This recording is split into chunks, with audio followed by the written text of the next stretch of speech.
about everything. I've had some problems with my computer. Had to reload or reboot drivers and stuff, and winter started up, had things to do, so I've been away from my channel for a while. But I have been doing some stuff, right? What you see there is going to be a little coffee table, okay?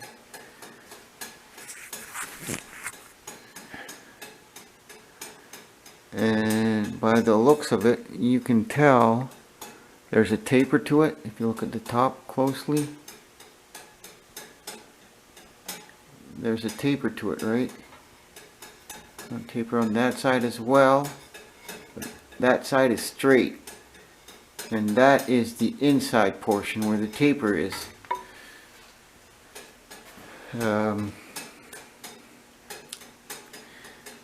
It's 20 inches high, and it's 24 by 17. I was going to use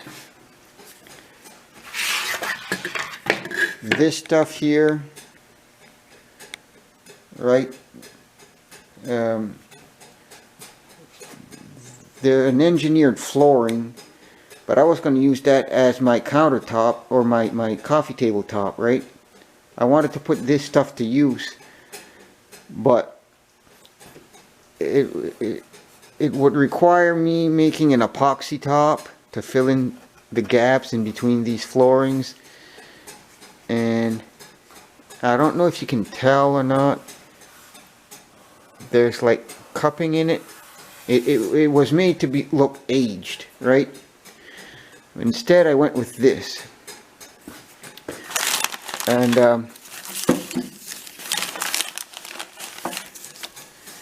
as you can tell, it's a breadboard. It's a breadboard within a frame, and I was going to stain this first. Oh, sorry, I had my finger over the mic. I was going to stain the middle first and leave this natural, but then I got to thinking that glue's going to ooze out and make some mess, and I can't sand it once it's been stained, and I'm going to try to stain it afterwards. Okay, I'm going to put some masking tape around here, or really try to stencil it in with a brush as sharp as an angle as I can get it. And if I fail to do so, I'm going to stain the whole top. And this is birch that I cut myself in the sawmill. I can't believe it turned out so nice. You wouldn't think it wasn't bought kill dry, right? This is the stain. Okay, it's a water-based chocolate brown. It's actually called chocolate, but I like this dark chocolate, and that would require putting 3 coats on, I think. Like, this is 2 coats where my thumb is, and this is where I just oozed it on there. I really laid it down thick. It doesn't leave marks, right? This has got to be applied on wet. You do a little bit at a time, and always make sure you overlap wet, and it dries within an hour. Okay, so I prepped my countertop.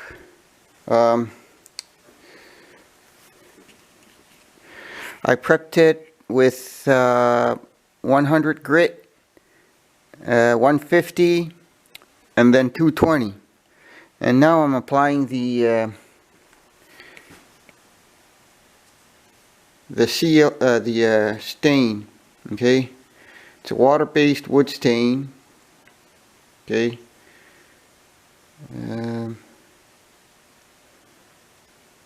Okay, for wood. It's called chocolate. And the stain's gonna turn out okay.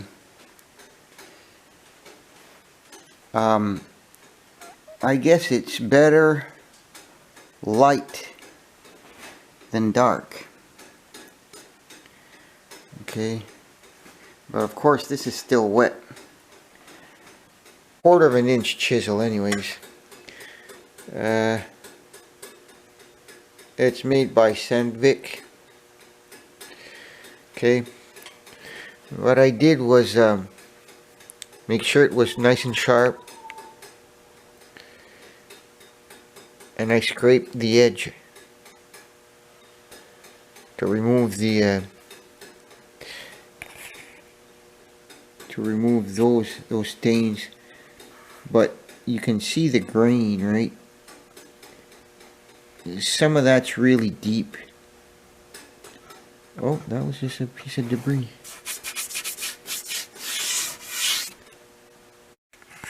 Alright, in the shop, and I have a little thermostat here. It's 18 degrees Celsius, or that would be 68 Fahrenheit, something like that, 70 Fahrenheit. And I've given 3 coats of polyurethane on these pieces, and it looks decent.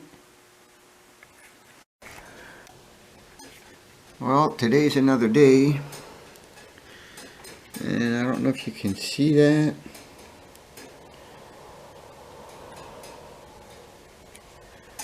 But it is going to be nasty. It is around, I don't know, 1 or 2 degrees right now, just above freezing.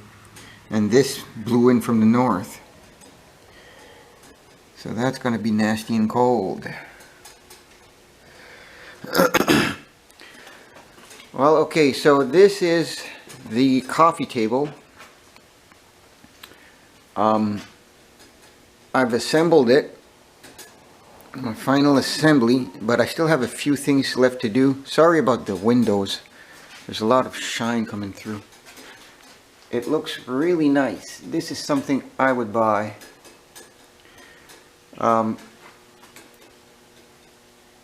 But I still have to fasten it, right? And this is really scruffy. I gotta resand this and give it another coat of polyurethane.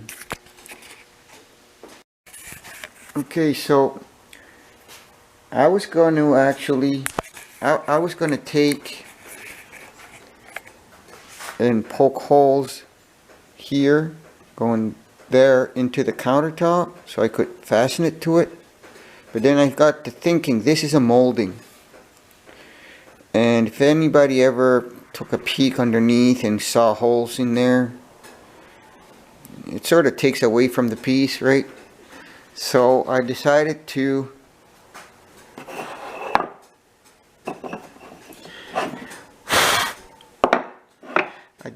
make these pieces all the way around. Okay, and since I'm using, I got a mix of screws here. I'm just using up what I got, but these are really just deck screws. Pilot holes for the threads are 7/64. You can use 1/8 if you don't have a 7/64. And here, since I don't want to poke through my sides, I gotta go in here like 1/4 inch. Hence this collet. I'm going to have an inch and a half. Now these heads are 15/16, and since I don't have a 15/16 collet, I'm using 3/8. So it doesn't really matter. So I'm clamping this down, and I'm poking my holes. So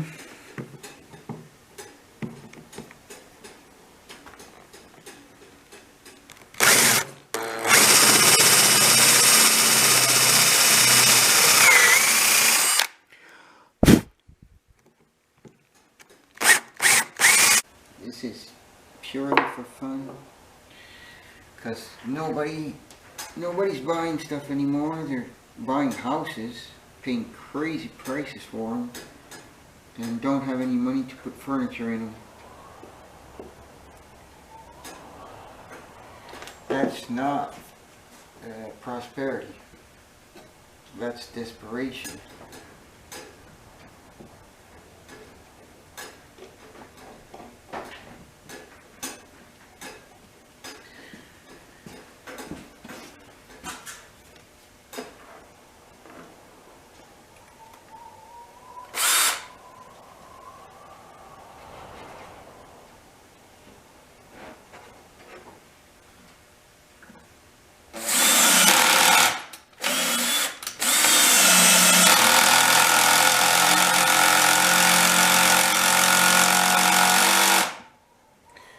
Hit bottom. I use the clutch so I don't strip out the threads, right? Because it's only wood.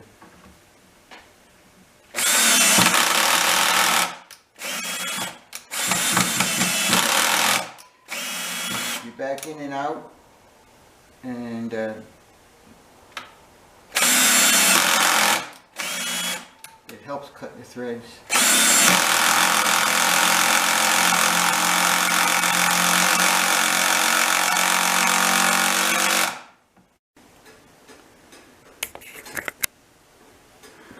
So, there's my tabletop. Now I have to center this.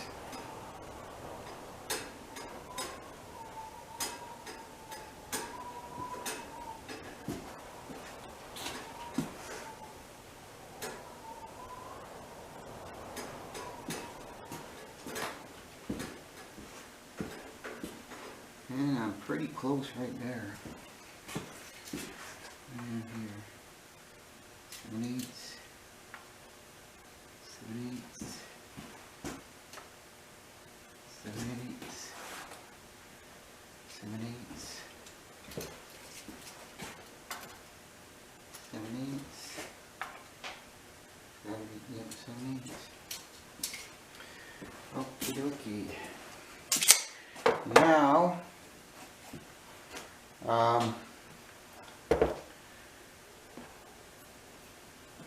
I have to drill into this, into the top, so that I can put these screws in there.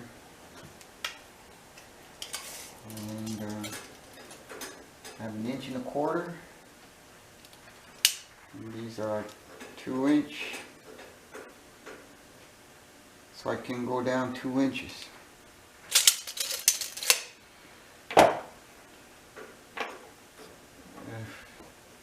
Close, 1.25 inches, 2 inch.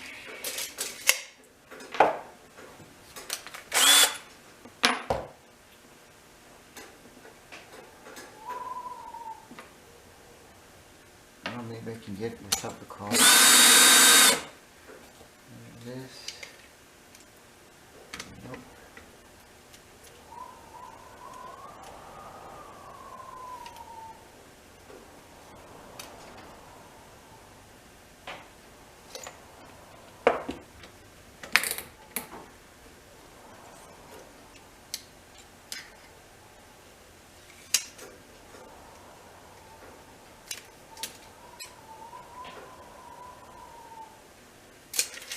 Yeah, that's 2 inch. So,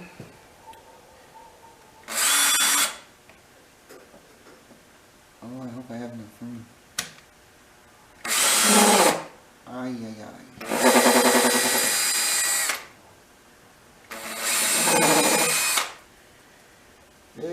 going to be difficult.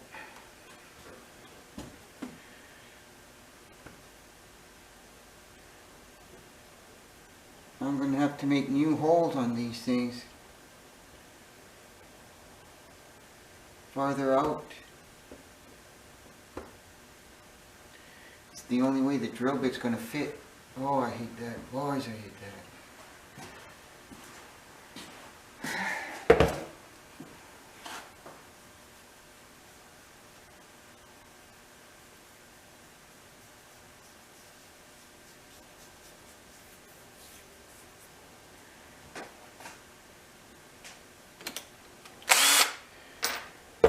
Prototype is always the one that's full of mistakes, huh?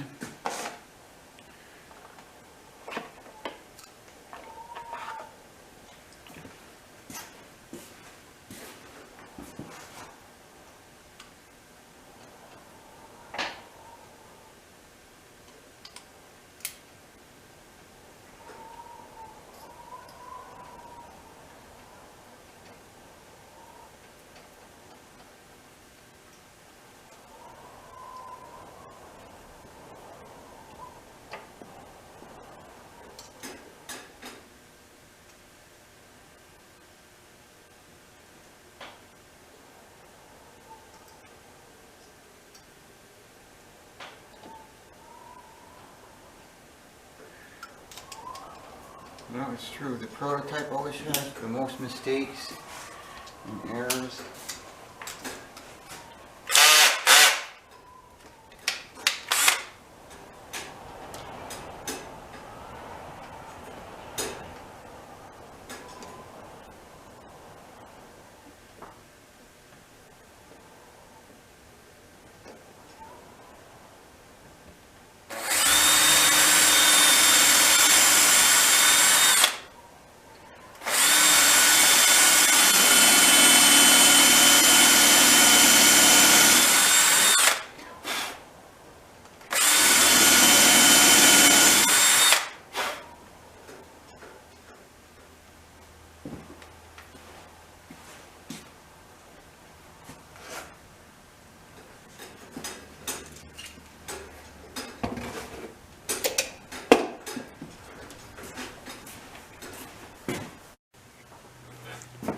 Oh, and I have to smoothen this down with a light sandpaper, very, very light, and give another coat of urethane on here. And the project's finished. So